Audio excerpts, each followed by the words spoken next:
بسم اللہ الرحمن الرحیم۔ السلام علیکم۔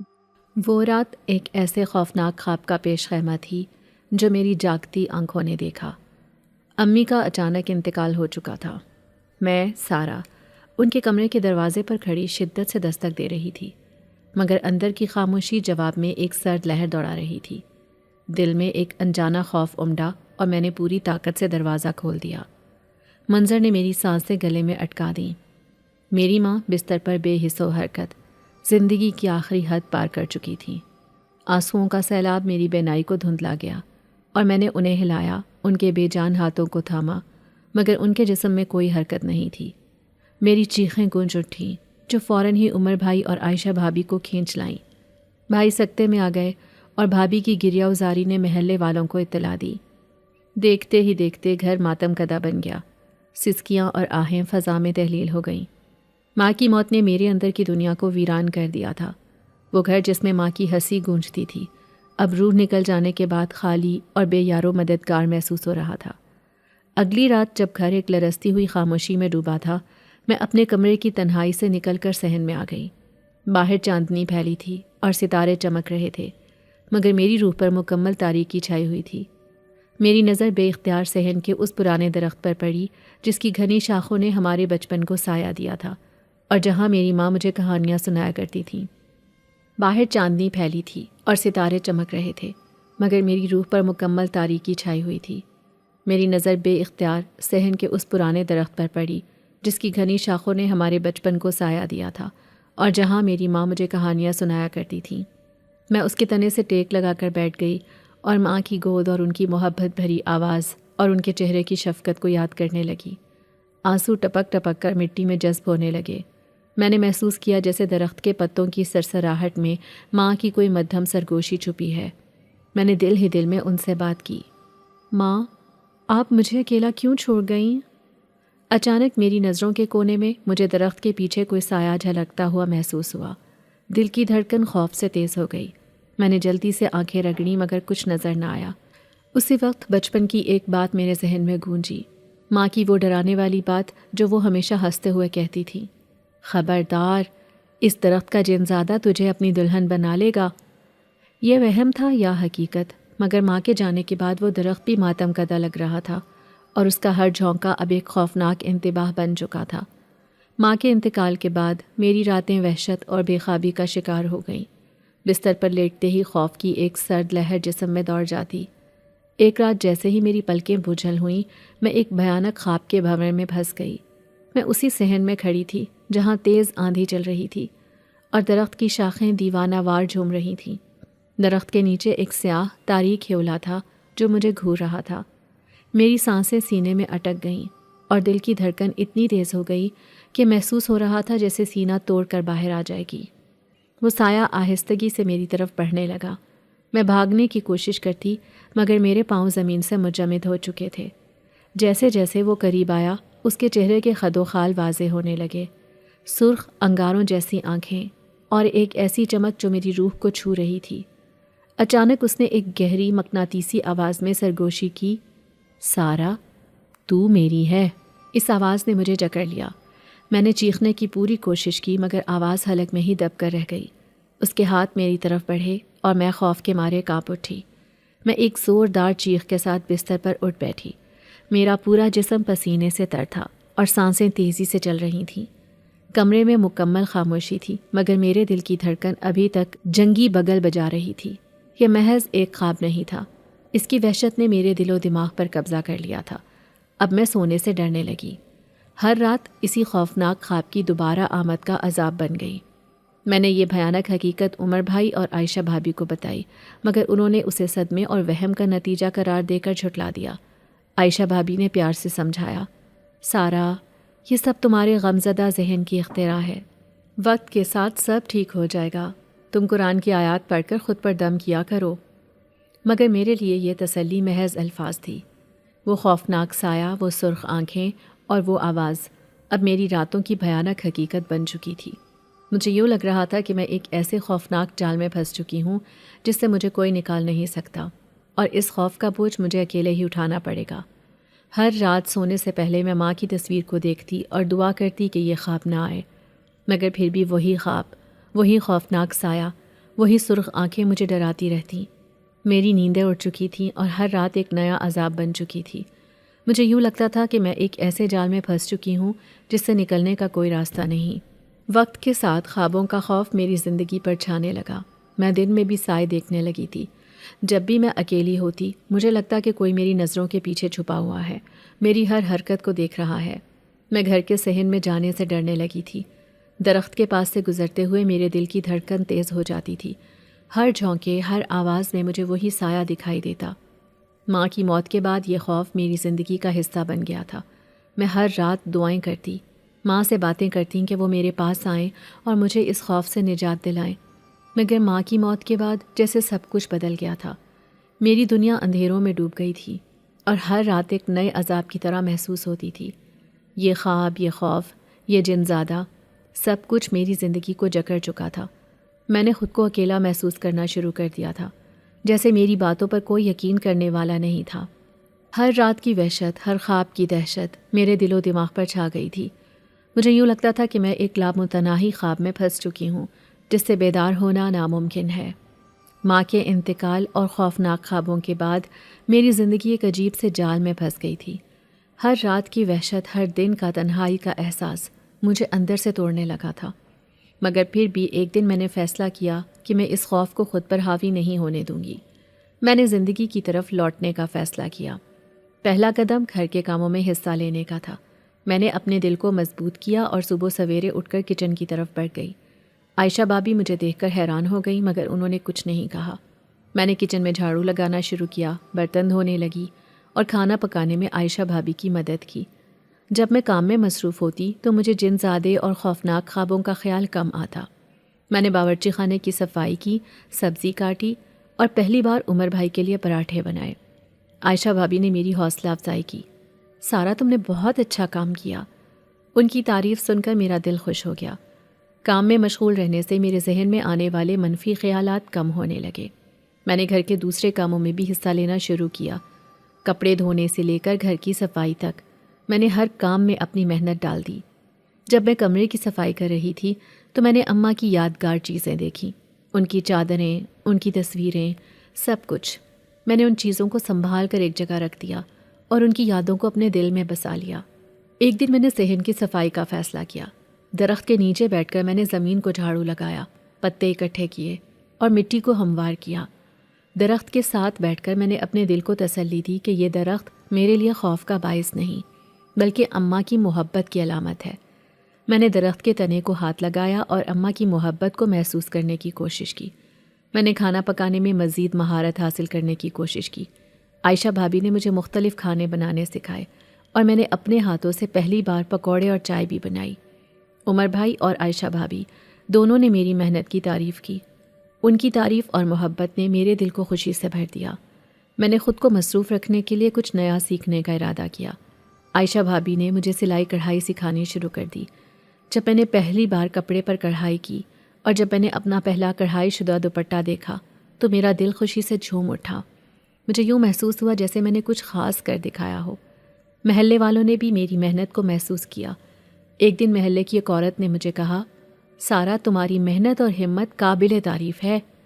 ان کی باتیں سن کر میرا حوصلہ بڑھا اور میں نے خود کو اور زیادہ محنت کرنے کی تحریک دی۔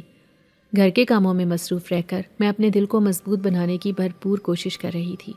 میں نے خود کو یقین دلایا کہ میں اس خوف سے لڑ سکتی ہوں۔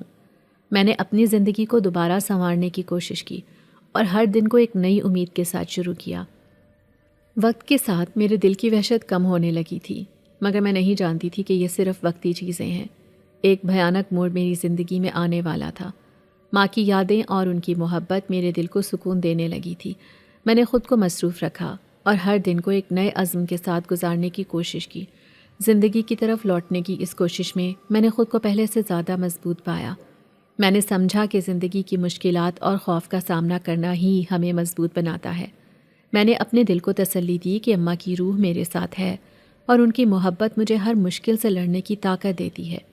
ایک دن میں نے سارے کپڑے جمع کیے اور دھو کر میں چھت پر ڈالنے کے لیے چلی گئی۔ ابھی میں کپڑے لے کر پہنچی ہی تھی، میں نے اپنے ماتھے سے پسینہ صاف کیا جب میری نظر میرے گھر کے صحن والے درخت پر پڑی۔ جس کے نیچے ایک جوان لڑکا کھڑا تھا۔ میں حیران رہ گئی کیونکہ دوپہر کا وقت تھا اور سبھی لوگ گھر کے اندر سو رہے تھے۔ دروازہ میں نے خود ہی بند کیا تھا، تو یہ لڑکا کیسے اندر داخل ہوا؟ میں اسے بہت غور سے دیکھنے لگی کہ شاید یہ محلے کا کوئی لڑکا ہو، لیکن میں حیران تھی کیونکہ آج تک میں نے پہلے کبھی اس کو نہیں دیکھا تھا۔ اس نے سفید رنگ کا ایک سادہ سا لباس پہنا ہوا تھا، اس کی رنگت نہایت صاف ستھری تھی اور چہرے پر بڑی بڑی آنکھیں اسے مزید دلکش بنا رہی تھیں۔ میں بہت حیرت سے اس لڑکے کو دیکھ رہی تھی، لیکن آج تک میں نے اسے پہلے کبھی نہیں دیکھا، تو پھر یہ کون ہے؟ میں نے اسے آواز دی اور پوچھا، کون ہو تم؟ وہ مسکرا دیا اور درخت کی طرف اشارہ کر کے کہنے لگا، میں یہاں کا جن زادہ ہوں۔ تمہیں معلوم ہے نا، تمہاری امی نے کہا تھا کہ اس درخت پر ایک جن زادہ رہتا ہے اور وہ تمہیں اپنی دلہن بنائے گا۔ اس نے اپنی نرم اور آہستہ آواز میں کہا۔ بے ساختہ میرے پیروں تلے سے زمین نکل گئی اور ماتھے پر پسینے کے قطرے نمودار ہونے لگے۔ میں ایک دم منڈیر سے پیچھے ہٹ گئی۔ مجھے خوف آ رہا تھا، اگر وہ سچ میں جن زادہ تھا تو کیا وہ واقعی مجھے اپنی دلہن بنا لے گا؟ مجھے تو اب نیچے جانے سے بھی خوف آ رہا تھا۔ نہ جانے وہ کہاں سے آیا تھا، کون تھا، اور کیا مجھ سے سچ بول رہا تھا یا مذاق کر رہا تھا۔ اس بھری دوپہر میں چھت پر موجود تھی اور میرا دل نہیں چاہ رہا تھا کہ میں نیچے جاؤں اور اپنے کمرے میں آرام کروں۔ اس وقت اس جن زادے سے مجھے خوف آ رہا تھا۔ مجھے یقین نہیں آ رہا تھا کہ میری آنکھوں نے ابھی کچھ دیر پہلے ایک جن زادے کو دیکھا تھا۔ خوف کے مارے میرا دل پھٹنے کو تھا، تاہم میں نے ڈرتے ڈرتے پھر سے منڈیر سے جھانک کر صحن میں دیکھا تو اب درخت کے نیچے کوئی بھی نہیں کھڑا تھا۔ مجھے بہت حیرت ہوئی۔ میں نے اپنی آنکھوں کو زور سے ملا اور دوبارہ دیکھا، لیکن واقعی وہاں پر کوئی موجود نہیں تھا۔ میں حیران ہونے لگی، کیا پھر میری آنکھوں کو دھوکا ہوا تھا؟ کیا واقعی وہاں پر کوئی موجود نہیں تھا، یا پھر یہ صرف میرا وہم تھا، یا وہاں پر واقعی کوئی موجود تھا لیکن اب موجود نہیں تھا؟ اس سوچ کا آنا تھا کہ خوف کی ایک سرد لہر میرے وجود میں دوڑتی چلی گئی۔ میں نے جلدی سے بالٹی اٹھائی اور نیچے اتر آئی اور فوراً آ کر اپنے کمرے میں چلی گئی۔ اس وقت میں عائشہ بھابی کو بھی تنگ نہیں کرنا چاہتی تھی۔ بمشکل ہی تو میں زندگی کی طرف واپس لوٹی تھی اور بھابی نے شکر کیا تھا۔ اگر جو میں دوبارہ سے اپنی زندگی سے تنگ آ جاتی اور اسی طرح کرنے لگتی تو پھر ان کی بھی محنت ضائع جاتی، اور جو میں نے خود پر اتنی محنت کی تھی وہ بھی سب ضائع چلی جاتی، اور میں ہرگز ایسا نہیں چاہتی تھی۔ اسی لیے قرآنی آیات کو پڑھ کر خود پر پھونکتی جا رہی تھی، لیکن خوف تھا کہ کم ہونے کا نام نہیں لے رہا تھا۔ اسی لیے شام کو مجھے بخار ہو گیا۔ جب شام کو میں کمرے سے باہر نہیں نکلی تو عائشہ بھابی چلی آئیں اور پوچھنے لگیں، کیا ہوا سارا، تمہاری طبیعت تو ٹھیک ہے؟ تم آج کمرے سے باہر نہیں نکلی؟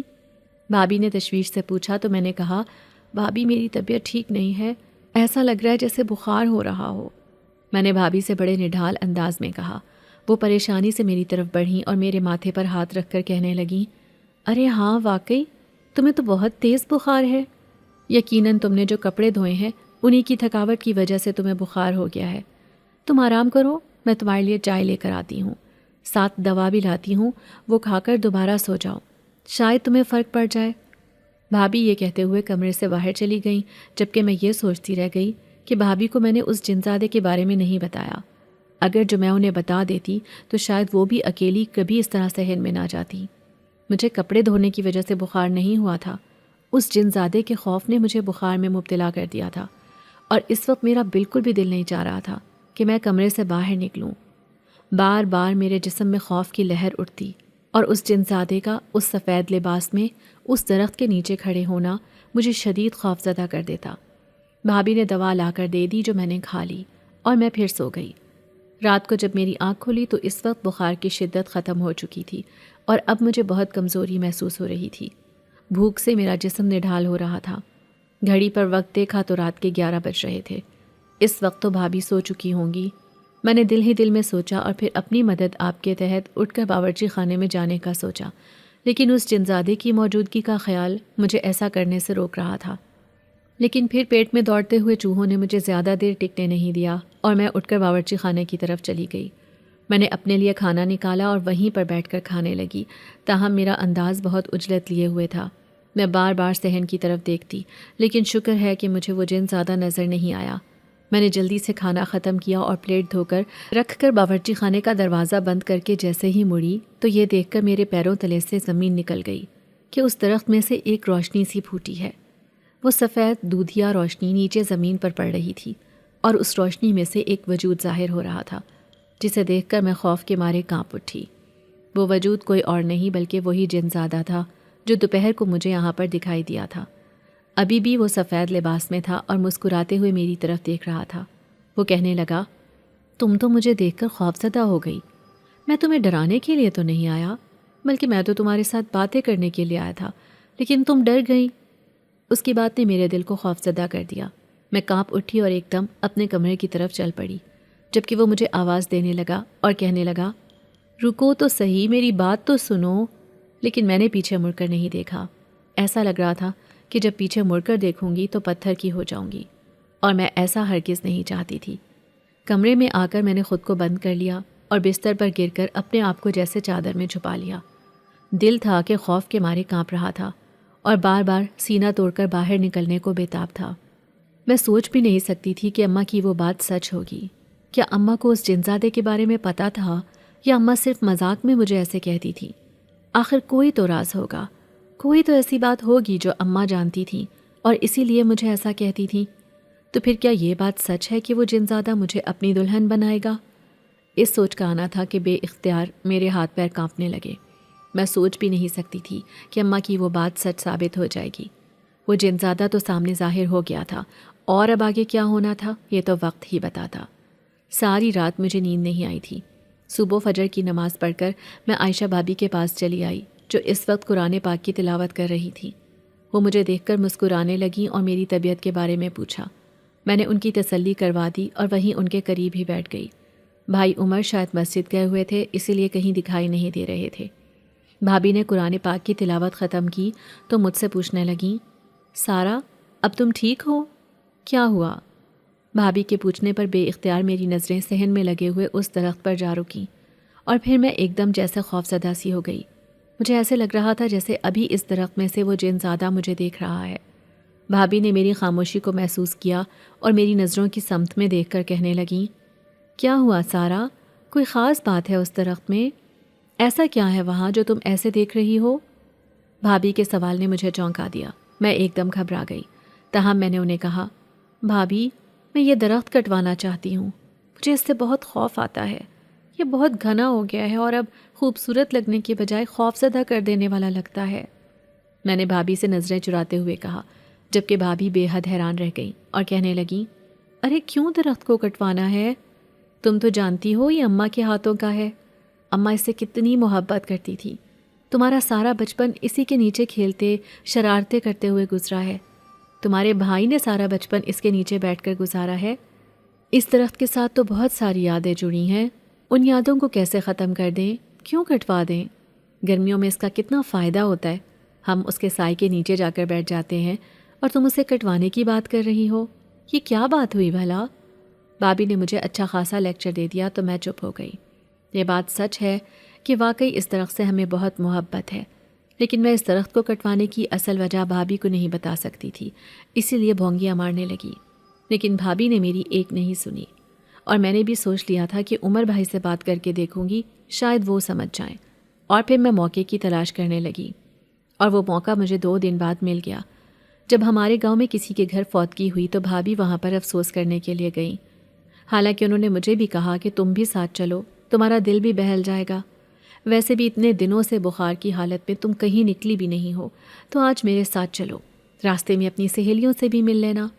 لیکن میں نہیں مانی اور بھابی سے یہی کہا کہ ابھی مجھے بہت کمزوری محسوس ہو رہی ہے، اسی لیے کہیں چکرا کر گر نہ جاؤں، آپ ہوئیں۔ بھابی نے مجھے آرام کرنے کی تاکید کی اور چلی گئیں۔ میں گھر پر اکیلی تھی۔ ابھی عصر کا وقت ہی تھا، لیکن مجھے اس درخت سے خوف آنے لگ گیا تھا۔ یوں لگ رہا تھا جیسے ابھی وہ جن زادہ وہاں سے اتر آئے گا اور مجھے پریشان کرے گا۔ میں خوفزدہ نگاہوں سے اس درخت کو دیکھنے لگی، تاہم میں اندر نہیں گئی بلکہ وہیں دروازے کے قریب ہی بیٹھ گئی۔ یوں لگ رہا تھا کہ جیسے ہی وہ جن زادہ اترے گا تو میں یہاں سے بھاگ جاؤں گی، اسی لیے اتنے چوکنے انداز میں بیٹھی ہوئی تھی۔ ایک دم دروازے پر ہونے والی تیز دستک نے مجھے سہما کر رکھ دیا۔ بے اختیار میں جھٹکا لے کر اٹھی اور سہمے ہوئے انداز میں پوچھا، کون ہے؟ دروازے کے پار سے آواز آئی، میں ہوں سارا، دروازہ کھولو۔ عمر بھائی کی آواز سنتے ہی میں نے جھٹ دروازہ کھول دیا۔ بھائی نے میرے چہرے کی طرف دیکھا اور پوچھنے لگے، کیا ہوا؟ تم اتنی سہمی ہوئی کیوں ہو؟ تو میں بے اختیار بھائی کے سینے سے جا لگی اور کہا، بھائی مجھے اس درخت سے خوف آ رہا ہے، مجھے اس سے ڈر لگ رہا تھا، اسی لیے دروازے کے قریب آ کر بیٹھ گئی تھی۔ میں نے خوفزدہ انداز میں بھائی سے کہا تو وہ پریشانی سے کہنے لگے، کیوں خوف آ رہا تھا میری گڑیا کو، اور تمہاری بھابھی کہاں ہے؟ بھائی نے پوچھا تو میں نے انہیں بھابھی کے جانے کا بتایا اور پھر کہا، بھائی آپ اس درخت کو کٹوا دیں، مجھے اس سے بہت خوف آتا ہے، یہ جیسے جیسے بڑا ہوتا جا رہا ہے ویسے ویسے خوفناک ہوتا جا رہا ہے۔ رات کو جب اٹھ کر باہر آؤ تو صحن میں اس کا سایہ بہت بھیانک لگتا ہے اور مجھے بہت خوف آتا ہے۔ میں نے بھائی کے آگے اپنے خوف کو ظاہر کیا تو بھائی کہنے لگے، گڑیا تمہیں تو معلوم ہے اس درخت کی اہمیت کیا ہے، لیکن پھر بھی اگر تم چاہتی ہو تو میں کٹوا دیتا ہوں، تمہاری بھابھی سے بھی ایک بار پوچھ لیتے ہیں۔ بھائی نے کہا تو میں چپ سی ہو گئی۔ مجھے پتا تھا بھابھی اس بات کی اجازت نہیں دیں گی، لیکن شاید بھائی بھابھی کو منا ہی لیں اور یہ درخت کٹ جائے۔ یہ درخت کٹ جاتا تو مجھے پوری امید تھی کہ وہ جنزادہ بھی یہاں سے چلا جاتا اور دوبارہ کبھی میری زندگی میں واپس نہ آتا۔ بھائی سے کہہ کر میں بہت مطمئن ہو گئی تھی اور مجھے اس بات کا یقین ہو گیا تھا کہ بھائی میری بات ضرور مانیں گے۔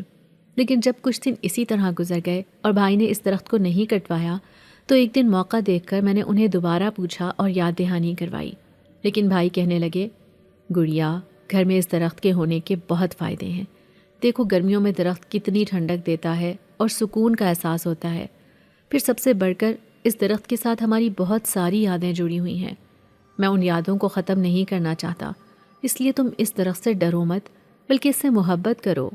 بھائی نے بھی وہی کہا جو بھابھی کے الفاظ تھے، اسی لیے میں خاموش ہو گئی، لیکن میں انہیں اپنے خوف کے بارے میں نہیں بتا پائی۔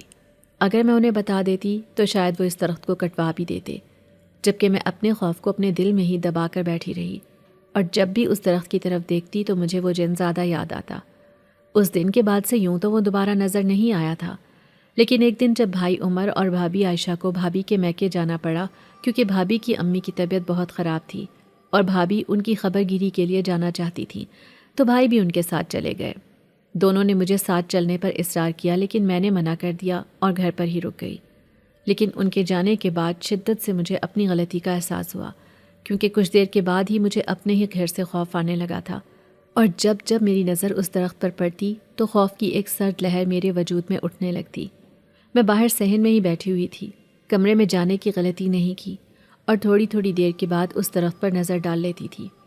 ابھی کچھ دیر ہی گزری تھی کہ ایک دم سے ایک تیز ہوا نے اس درخت کے کچھ پتوں کو صحن میں گرا دیا۔ ان کی آواز اور ان کی چرچراہٹ نے مجھے خوف میں مبتلا کر دیا تھا۔ میرا دل سہم گیا تھا۔ میں ایک دم چونک کر اس درخت کو دیکھنے لگی تھی۔ ایسا لگ رہا تھا جیسے کچھ ہونے والا ہے۔ خوف نے میری آنکھوں میں ڈیرا ڈال لیا تھا۔ کچھ ہی دیر میں وہ جن زادہ پھر سے ظاہر ہو گیا۔ اب کی بار بھی اس نے سفید رنگ کا ہی لباس پہن رکھا تھا اور اس درخت کے نیچے وہ ایک شان سے کھڑا تھا۔ اگر میں اس کے جنزادے ہونے کی حقیقت کو نظر انداز کر دیتی تو وہ بہت خوبصورت انسان تھا، اور اسے دیکھ کر کہیں سے بھی یہ نہیں لگتا تھا کہ وہ ایک جنزادہ ہو سکتا ہے۔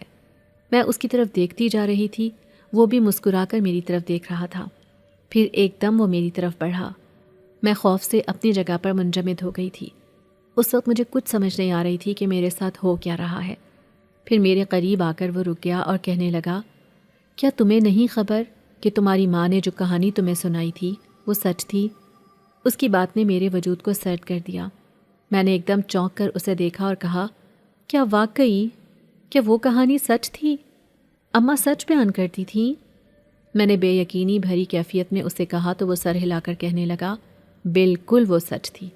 تمہاری ماں جانتی تھی کہ میں اس درخت کے اوپر رہتا ہوں، کیونکہ یہ درخت تمہاری ماں کے ہاتھوں کا ہی لگایا ہوا تھا۔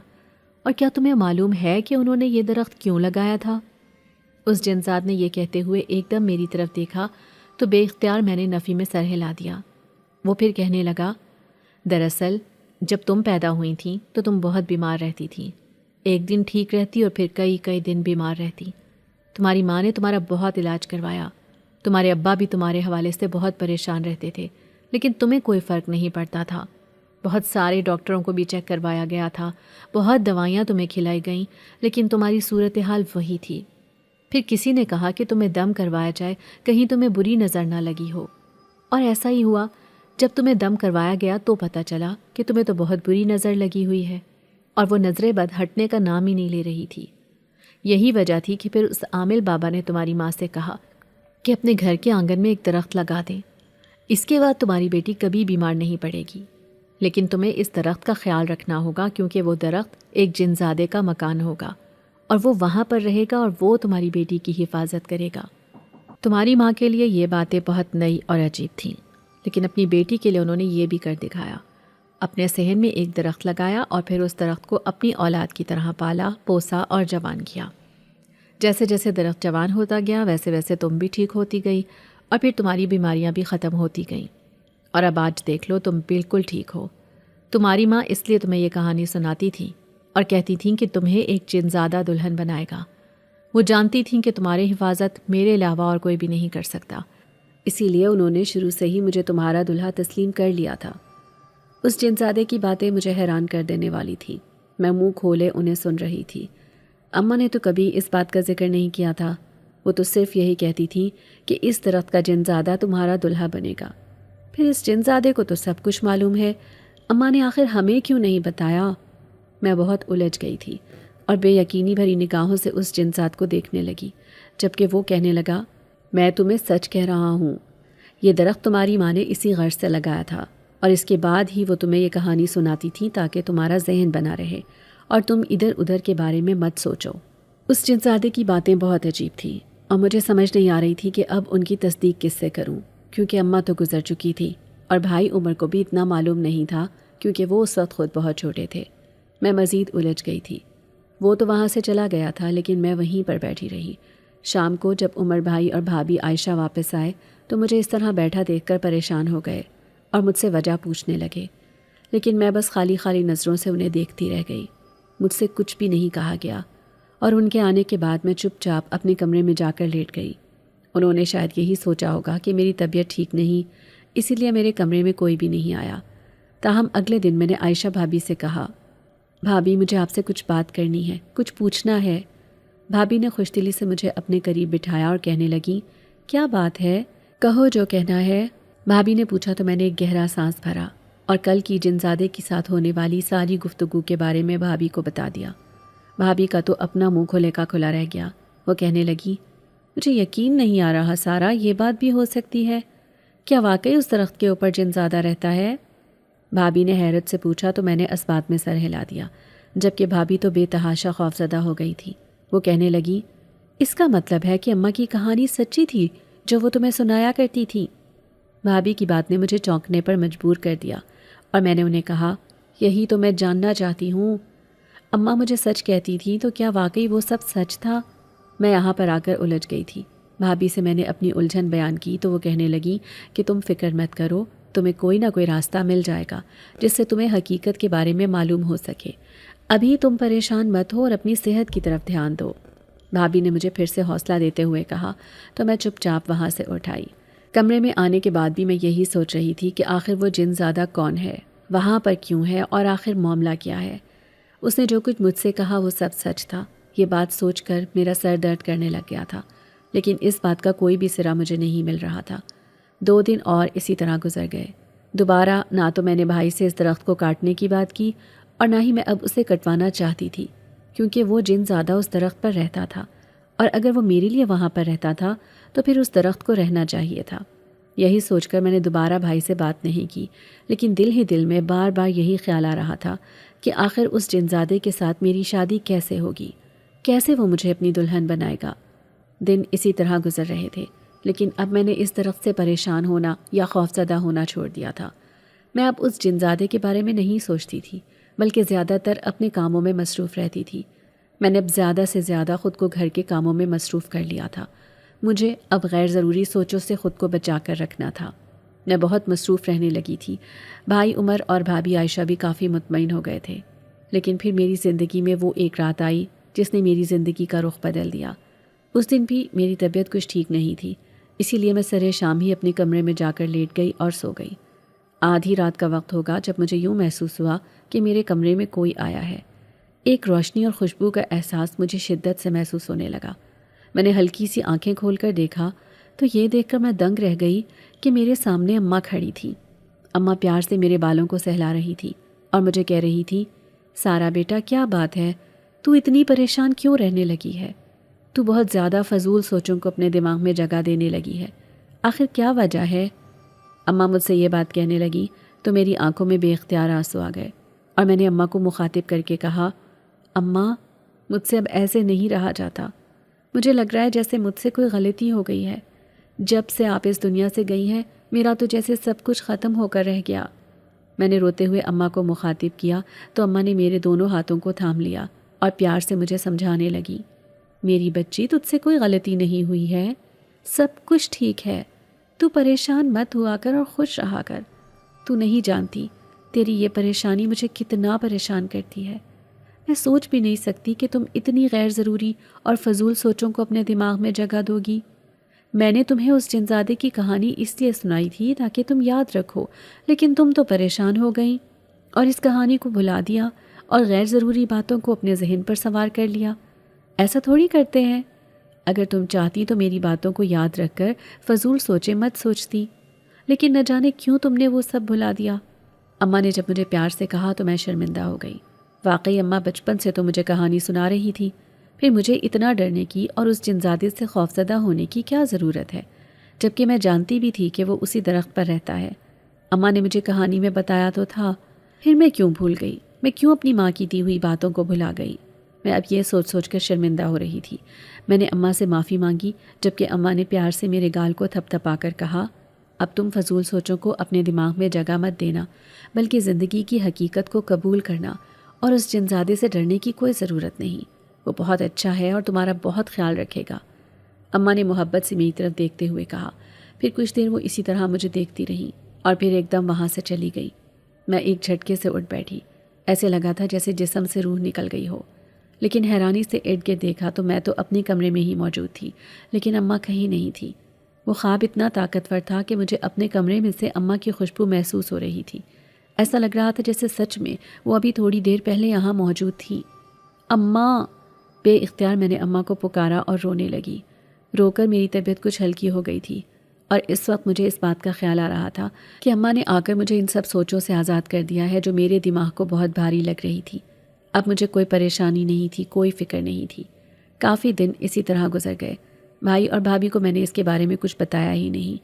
وہ لوگ آج کل بہت خوش تھے کیونکہ عائشہ بھابھی حاملہ تھی اور جلد ہی ان کے ہاں بچے کی پیدائش متوقع تھی۔ شادی کے 5 برس کے بعد انہیں یہ خوشی دیکھنے کو مل رہی تھی، اسی لیے میں نے ان کی خوشی خراب نہیں کرنا چاہا، جبکہ میں خود بھی خوش تھی، لیکن مجھے ابھی اپنی خوشیوں کو ڈھونڈنا تھا۔ اسی طرح جب ایک دن میں صحن میں بیٹھی ہوئی تھی تو وہ جنزادہ دوبارہ سے اس درخت سے اترتا نظر آیا۔ اس نے مجھے وہاں بیٹھے دیکھا تو میرے قریب آ گیا۔ وہ کہنے لگا، میں تم سے کچھ بات کرنا چاہتا ہوں، میری بات غور سے سنو۔ اس کی آواز پر میں اس کی طرف متوجہ ہوئی تو وہ کہنے لگا، اب میں تمہیں اپنی دلہن بنانا چاہتا ہوں اور میں تمہیں اپنے ساتھ اپنے دیس میں لے جانا چاہتا ہوں، کیا تم میرے ساتھ چلو گی؟ اس کی آواز میں محبت اور شوق کا جہان آباد تھا۔ میں نے غور سے اسے دیکھا۔ یہ وہ شخص تھا جس کے بارے میں میری ماں جانتی تھی اور اکثر مجھے کہا کرتی تھی کہ تمہیں اس درخت کا جنزادہ بیاہے گا۔ ماں اس کے متعلق کہانی سنایا کرتی تھی اور مجھے اس کے لیے تیار کیا کرتی تھی۔ اب جب کہ ماں نہیں ہے اور یہ شخص میرے سامنے کھڑا ہے اور میرے ساتھ کا طلبگار ہے تو پھر میں اسے انکار کیسے کر سکتی تھی؟ میں نے اسے فوراً ہاں کہہ دی اور کہا کہ تم عمر بھائی اور عائشہ بھابھی سے بات کرو، میری زندگی کا فیصلہ انہوں نے ہی کرنا ہے اور جیسا فیصلہ وہ چاہیں گے وہی ہوگا۔ یہ کہہ کر میں اٹھ کر اندر آ گئی۔ اس کے چہرے پر پھیلی ہوئی مسکراہٹ اور آنکھوں کی چمک نے مجھے اس کی خوشی کا پتہ دے دیا تھا۔ یہی وجہ تھی کہ میرا دل مطمئن ہو گیا تھا اور مجھے اس بات کا اطمینان تھا کہ اب میری زندگی میں آگے خوشیاں ہی خوشیاں ہوں گی۔ اب تک میں نے جو دکھ اور مسئلے برداشت کیے ہیں ان کا نام و نشان نہیں ہوگا۔ اور پھر اگر وہ جنزادہ ہے تو کیا ہوا؟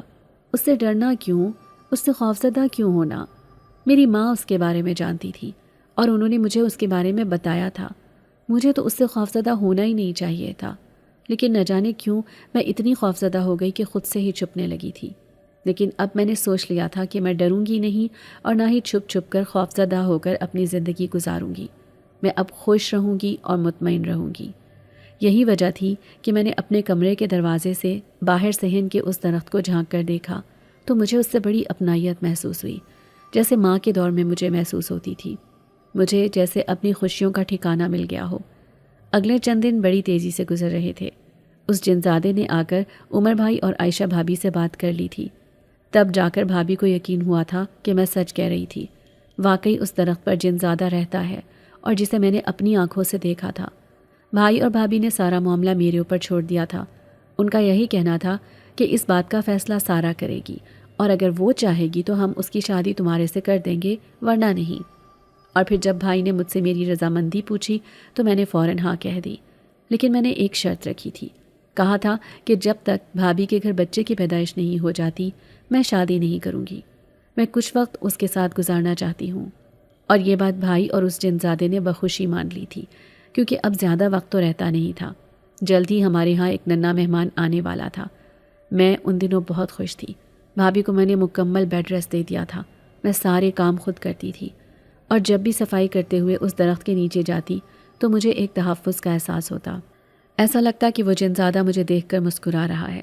میں بڑی محبت سے اس درخت پر ہاتھ رکھتی، وہ درخت جو میری ماں کے ہاتھوں کا تھا اور جس پر اس جنزادے نے بسیرا کیا ہوا تھا۔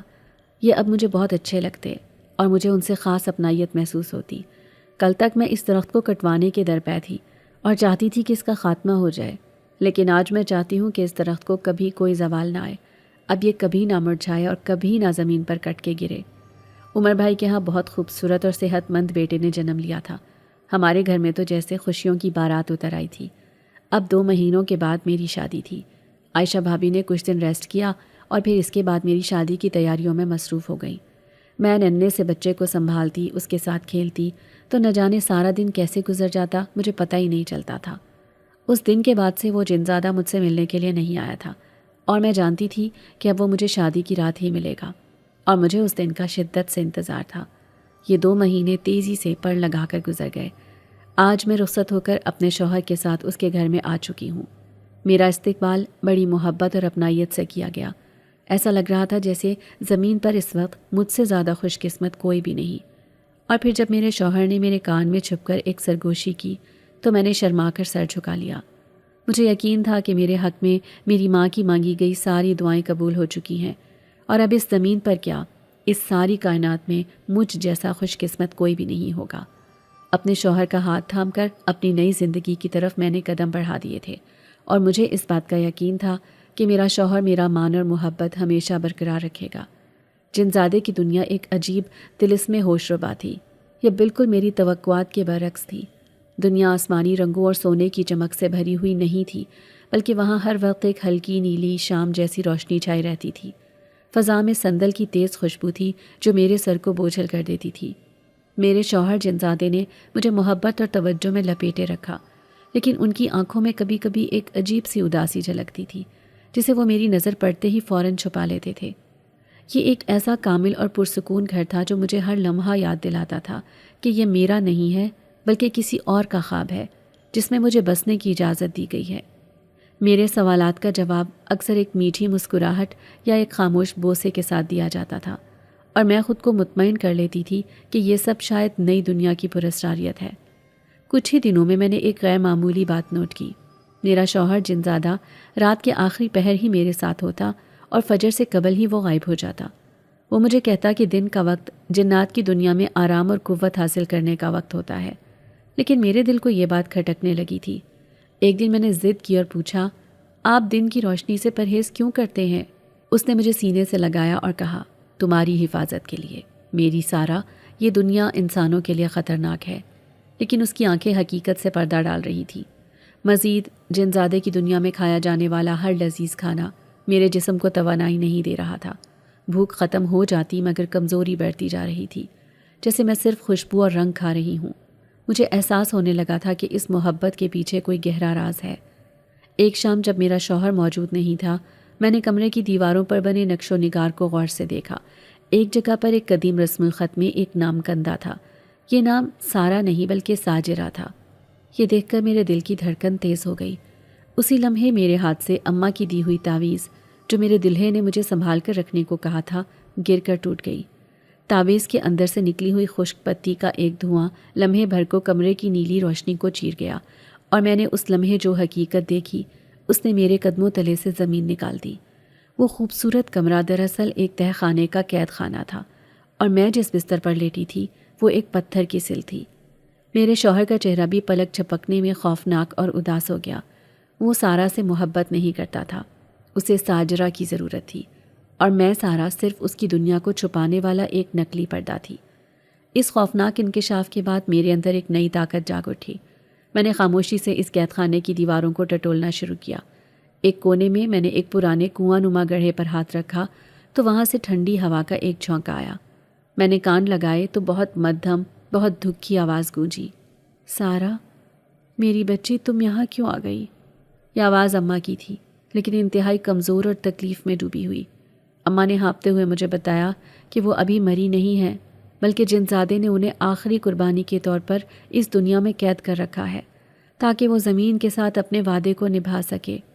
اماں نے مجھے بتایا کہ جنزادہ درخت کا جن نہیں، بلکہ در حقیقت وہ جنوں کا سردار تھا، جسے ایک طاقتور جادوگر نے اس درخت سے باندھ رکھا تھا، اور اس کی رہائی کا واحد راستہ اس درخت کو خود لگانے والے انسان کا خون یا ان کی بیٹی کی دائمی قید تھا۔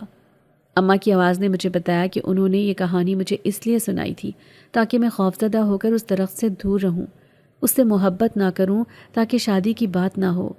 لیکن میرے بھائی کے ہاں بچے کی پیدائش کی خوشی کے وقت جنزادے نے ان کی خوشی کا فائدہ اٹھایا اور ان کا آخری وقت قریب لایا تاکہ یہ شادی جلد ہو سکے۔ یہ جنزادہ تمہیں دلہن نہیں، میری بچی، بلکہ اپنی دنیا کا محافظ بنائے گا۔ اس نے تمہارے بدن میں اپنی دنیا کی پرانی ملکہ ساجرہ کے روح کا عکس اتار دیا ہے۔ اس سے پہلے کہ تم پوری طرح ساجرہ بن جاؤ، تمہیں یہاں سے نکلنا ہوگا، اماں نے آخری طاقت سے کہا، پھر ایک ٹوٹے ہوئے وظیفے کے چند الفاظ میرے کان میں ڈالے جو اس پرانے جادو کو توڑ سکتے تھے۔ میں نے وہی ٹوٹا ہوا وظیفہ اماں کی دی ہوئی پتی کے بچے ہوئے ٹکڑے پر پڑھا، اور تعویذ کے ٹوٹے ہوئے حصے سے نکلنے والی روشنی قید خانے کی دیواروں سے ٹکرائی۔ کمرے میں لگی نیلی روشنی جھٹکے سے غائب ہو گئی اور ایک زرد تیز روشنی پھیل گئی۔ جنزادہ اچانک میرے سامنے نمودار ہوا۔ اس کا چہرہ درد اور غصے سے بگڑا ہوا تھا۔ اس نے چلا کر کہا، تم نے میرے صدیوں کے کام کو برباد کر دیا، میں نے تمہیں صرف ایک ڈھال کے طور پر لیا تھا۔ اس کے اعتراف نے سب کچھ واضح کر دیا۔ اس نے اماں کی قربانی دی تھی اور مجھے بھی قربانی کا بکرا بنایا تھا۔ جنزادے کے غصے کی لہر میرے قریب پہنچی ہی تھی کہ میرے اندر ایک غیر مرئی طاقت جاگ اٹھی۔ میں نے محسوس کیا کہ یہ طاقت صرف ساجرہ کی ہو سکتی ہے۔ میں نے اپنا ہاتھ اٹھایا اور اماں کے سکھائے ہوئے وظیفے کی باقی ماندہ قوت سے جنزادے کو واپس اسی درخت کی شاخوں میں جکڑ دیا جس میں سے وہ اپنی قید سے نکلنے کی کوشش کر رہا تھا۔ اس عمل سے کمرے کی دیواریں گر گئیں اور وہ نیلی دنیا غائب ہو گئی۔ میرے سامنے ہمارا اپنا صحن تھا، جہاں درخت کی شاخیں ایک خوفناک جال کی طرح آسمان کو چھو رہی تھی۔ جنزادہ ایک شعلہ بن کر درخت کے اندر سما گیا اور اس درخت کی تمام شاخوں پر میری ماں کی روح کی قید کی مہر لگ گئی۔ میں نے ایک گہری سانس لی۔ میرا جسم اس عجیب و غریب تجربے سے تھکا ہوا تھا، لیکن میری روح مضبوط تھی۔ مجھے معلوم تھا کہ میں اب صرف سارا نہیں رہی، بلکہ اس جنزادے کی دنیا کی نئی محافظ بن چکی ہوں۔ میں نے اماں کی آواز کی سمت دیکھا جو اب آزاد ہو کر ایک چمکدار روشنی کی مانند صحن سے آسمان کی طرف جا رہی تھی۔ اب میرے سر پر ساجرہ کا بوجھ نہیں، بلکہ اماں کی شفقت کا سایہ تھا، اور مجھے اپنے گھر کی حفاظت خود کرنی تھی۔ جنزادے کا منصوبہ ناکام ہو گیا تھا، لیکن اس کی قید کی قیمت اب میری ذمہ داری بن چکی تھی۔ اگر آپ کو آج کی ہماری کہانی پسند آئی ہے تو اسے لائک کیجیے اور اپنے پیاروں کے ساتھ شیئر کیجیے، اور ہاں، اگر آپ نے ابھی تک ہمارا چینل سبسکرائب نہیں کیا تو ضرور کیجیے۔ ملتے ہیں کل ایک نئی اور دلچسپ کہانی کے ساتھ، تب تک کے لیے اللہ حافظ۔